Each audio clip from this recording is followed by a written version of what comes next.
안녕하세요. 프로하늘입니다. 강철부대 8회 재밌게들 보셨나요? 드디어 연합팀 결성이 끝났습니다. 첫 번째 제1연합은 보신 분들 아시겠지만 해병대 특수수색대와 공군 사트, 그리고 두 번째 연합팀은 정보사 HID와 특전사, 그리고 세 번째 연합팀은 UDT와 707로 결정이 되었습니다. 이제 그 결정에서 좀 보면 약간 전략적인 거부를 한 팀이 있죠. 바로 특전사입니다. 707이 특전사하고 연합팀을 하기 위해서 선택을 했는데 특전사가 잠시간의 회의 시간을 가지고 거부를 했죠. 근데 이제 그게 인터뷰를 통해서 밝혀졌지만 전략적으로 아마 거부를 한 것 같습니다. 왜냐하면 이제 특수전 사령부, 육군 특수전 사령부 예하에 707과 특전사가 있는데 아무래도 이거 여단과 이제 707이 있는데 아마도 이제 두 개 팀이 연합을 했을 때 물론 좋은 시너지 효과도 있을 수 있지만 최악의 경우 항상 그 군사 작전에서도 그렇지만 최악의 경우를 한번 이게 상정해야 되거든요. 근데 최악의 경우는 만약에 탈락을 하게 되면 특수전 사령부 예하에 있는 부대들이 다 탈락을 해버리니까 아무래도 이제 특전사에서는 그런 것을 좀 깊게 생각을 하고 거부를 한 것 같습니다. 물론 707 입장에서는 기분이 상당히 나쁠 수 있을 것 같습니다. 실제로도 아마 좀 기분이 좀 표정들이 좀 그렇지 않습니까? 그렇지만 전략적으로 봤을 때는 옳은 결정이 아니었나 그렇게 생각합니다.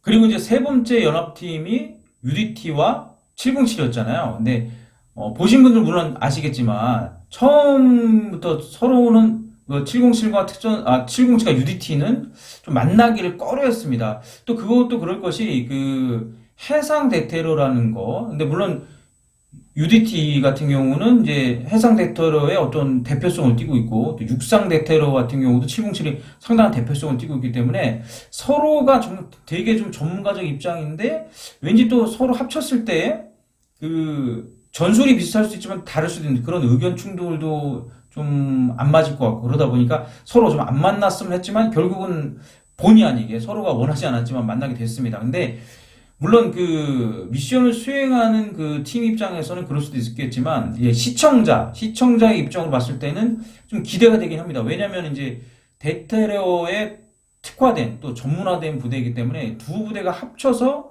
연합해서 해상 대테러를 할 때 과연 어떤 시너지 효과가 있고 어떤 압도적인 스킬을 보여줄 것인가에 대한 기대감이 있는데, 어찌됐든 그 두 부대는, 서로 안 맞을 것 같지만 상당히 좀 기대가 되기도 합니다. 연합팀 결성 후에 이제 팀끼리 잠깐 모였었죠. 근데 이제 좀 이동하는 모습을 좀 보니까 사실 제일 연합팀 사트와 해병대 특수수색대는 좀 화기애애했던 것 같고 그리고 특전사와 정보사 HID 같은 경우는 뭔가 좀 우리 정말 팀 결성이 잘 됐다 하는 그런 어떤 그런 자부심은 아니지만 되게 만족감을 좀 보이는 것 같았는데 약간 좀 제가 볼 때는 3연합팀, 그러니까 UDT와 707 같은 경우는 제작진이 좀 의도적으로 온 게 아닐까 싶은데 서로 말없이 또 자리도 그렇게 섞어서 앉은 게 아니라 앞뒤로 앉아서 조용히 이동하는 그런 모습을 보여줬습니다. 그리고 이제 그 후에 강철 25시에서는 PX가 나왔죠. 네, PX 좋습니다. 왜냐면은 또 이제 그런 미션들을 수행함에 있어 약간 군대 문화도 좀 보여주는 것 같은데, PX에서 또 이렇게 과자들 선택하고 막 먹고 또 이렇게 화기애애한 시간을 갖고, 이제 사전 미션으로 족구를 하더라고요. 그것도 약간 군대 문화입니다. 물론 족구는 사회에서도 하지만, 군대 문화인데, 족구를 또 그냥 하는 게 아니라, 역시 강철부대 2, 시즌2라서 그런지 뭔가는 다릅니다. 그냥 하는 게 아니라 20kg 되는 무장을 메고 족구를 했습니다. 근데, 족구를 상당히 잘하는 것 같더라고요. 특히 HID와 특전사 팀이 족구를 상당히 잘한 것 같습니다. 제1연합팀 사트와 해특수는 먼저 부전수로 올라갔고 그다음에 707과 UDT 팀과 특전사 정보사 팀이 해서 정보사 특전사 연합팀이 올라갔죠. 그래서 해병대랑 또 사트 팀하고 이렇게 했는데 어찌됐든 간에 족구는 그렇게 큰 의미는 제가 볼 때는 없는 것 같습니다. 왜냐면 다음 해상 대테러 미션의 순서를 정하는 그런 베네핏이 있다고 하는데 그건 중요한 게 아닌 것 같고요. 연합팀이 아무래도 결성됐다 보니까 좀 친목을 다지는 그런 의미의 미션이 아니었나? 예, 그렇게 생각합니다. 그리고 나서 이제 드디어 이제 해상 대테러 미션에 들어가게 됐는데, 사실 저는 제가 이제 해병대 수색대 출신이다 보니까 저희는 이제 해상 대테러 같은 경우는 배에서 하는 그런 훈련들은 사실 하지 않았습니다. 근데 2018년에 해병대 특수수색대가 사령부 소속을 해서 창설이 되고 그 부대 같은 경우는 CQB라든가 대테러 훈련을 하는 것으로 알고 있는데 아마 배에서 하는 CQB는 경험이 많지 않을 것으로 저는 생각을 합니다. 그리고 사트 같은 경우도 구조 임무라든가 뭐 물론 침투 임무도 있지만 구조 임무가 더 많기 때문에 그런 해상에 관련된 그런 CQB 대테러는 경험이 저는 많지 않을 것 같습니다. 그럼에도 불구하고 특수부대이니까 통하는 부분들이 분명히 있었을 것 같습니다. 그래서 연합팀을 구성해서 서로의 그런 그 강점들을 잘 살린 것 같습니다. 아무래도 그 1번, 2번은 그 대테러 경험이 좀 있었던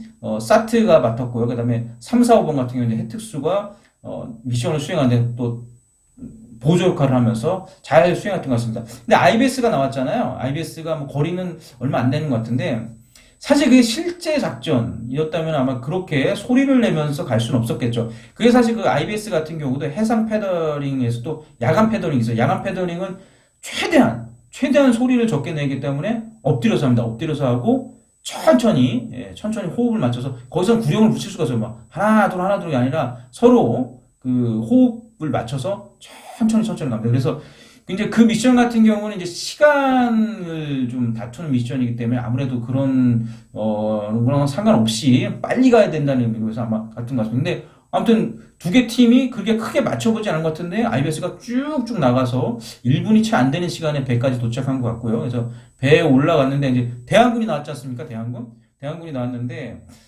그 뭐 제작진에서 일부러 그렇게 했겠죠. 실제 그 어떤 테러범이라든가 그 테러범들이 그런 복장을 하고 있지는 않겠죠. 물론 눈에 띄는 옷을 입고 있을 수도 있지만 보통은 제가 볼 때 검은색이나 회색 계통의 옷을 입고 있기 때문에 눈에 잘 안 띄지 않을까 하는 그런 생각을 해봅니다. 그런데 이제 아무래도 주황색, 약간 빨간색 계열, 주황색 계열인가요? 예, 그 계열의 옷을 입고 있어서 눈에 잘 보였죠. 그래서 들어가면서 이제 막 대항군하고의 약간의 교전도 있고 그랬습니다. 근데 제일연합팀 그 사트와 해특수의 약간의 그 뭘까요? 좀 아쉬웠던 부분은 한 명의 대항군을 잘 못 봤잖아요. 숨어 있는 대항군을 못 봐서 아마 좀 그 대항군한테 총알을 좀 맞게 했는데 그게 총알을 맞게 되면은 아마 한 발당 60초씩이 더 추가되기 때문에 좀 불리한 면이 있지 않나 생각합니다. 그래도 잘 대처했었고 최종적으로 이제 미션을 이렇게 수행함에 있어서 그래도 손발이 잘 맞았던 것 같습니다. 그래서 시간도 상당히 생각보다는 빨리빨리 좀 진행이 됐던 것 같고요. 그리고 그 대항구를 한 번 놓쳤었는데 놓쳐서 한번 총알을 맞고 나서 그 이후부터는 아마 되게 좀 더 신경 써서 해서 잘 진압을 했던 것 같습니다. 그래서 이제 최종적으로 배에서 폭탄을 설치하고 퇴출을 하는데 또 추가 미션이 또 저기 주어졌죠. 아군이 한 명 이제 생포되어 있으니까 이제 아군의 신변을 확보해서 이제 다시 구출해 오는. 네, 사트가 또 잘 대처를 했죠. 그 추가 미션에 대해서 바로 반응을 해서 배로 올라간 후에 또 아군의 신변을 확보해서 다시 퇴출하게 됐죠. 그래서 생각보다는 정말 그 미션을 잘 수행했던 것 같습니다. 그리고 두 번째 연합팀 특전사와 정보사였는데 처음 출발부터 아주 되게 뭔가 좀 영화를 찍는 것 같은 그런 느낌으로 출발해서 IBS는 제1연합팀 사트와 해특수에 비해서 좀 늦긴 했지만 아주 침착하게 진행을 잘 했던 것 같습니다. 그리고 아무래도 거기서는 이제 그 두 팀 다 그 대테러 CQB에 대한 경험들이 그래도 제1연합팀에 비해서는 그래도 좀 있다 보니까 그런 진압하는 과정들 속에서 상당히 좀 어떤 그 스킬들이 좀 나왔던 것 같습니다. 그래서 약간은 진압을 하는 과정에서 좀 약간 다른 또 전술을 쓰게 됐죠. 그러니까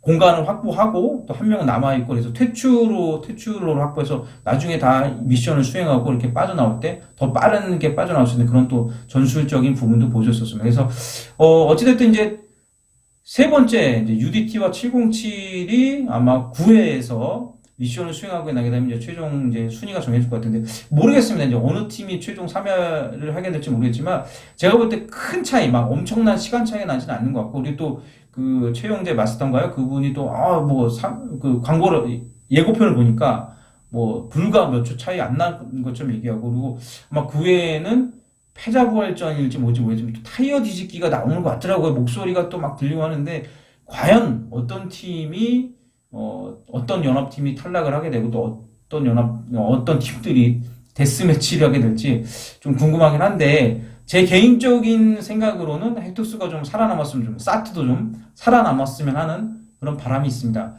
강철부대 시즌2가 아무래도 10부작이나 12부작 정도 될 것 같은데요. 이제 후반부로 가고 있습니다. 우리 출연하는 특수부대 예비역 분들 다치지 않고 끝까지 파이팅 넘치는 모습 보여주기를 제가 응원하겠습니다. 아무래도 특수부대 출신이다 보니까 우리 그 예비역 분들이 다 통하는 게 있는 것 같습니다. 서로 좀 뭐가 안 맞을 것 같지만 또 연합팀을 구성하니까 또 이 손발이 많이 안 맞춰봤지만 또 이렇게 잘 맞아 들어가는 부분이 있는 것 같습니다. 지금 이 순간에도 대한민국을 지키고 있는 국군장병 여러분들 노고에 감사드립니다. 그리고 사회에서 또 우리 예비역분들 열심히 살아가고 계신데, 군 생활의 그런 추억들 새록새록 떠올리면서 또 사회생활하면 재밌는 부분도 있지 않을까, 네, 그렇게 생각합니다. 그리고 현역분들은 건강하게 군복무하시고 전역하셨으면 좋겠습니다. 지금까지 프로라이었습니다. 감사합니다. 필승!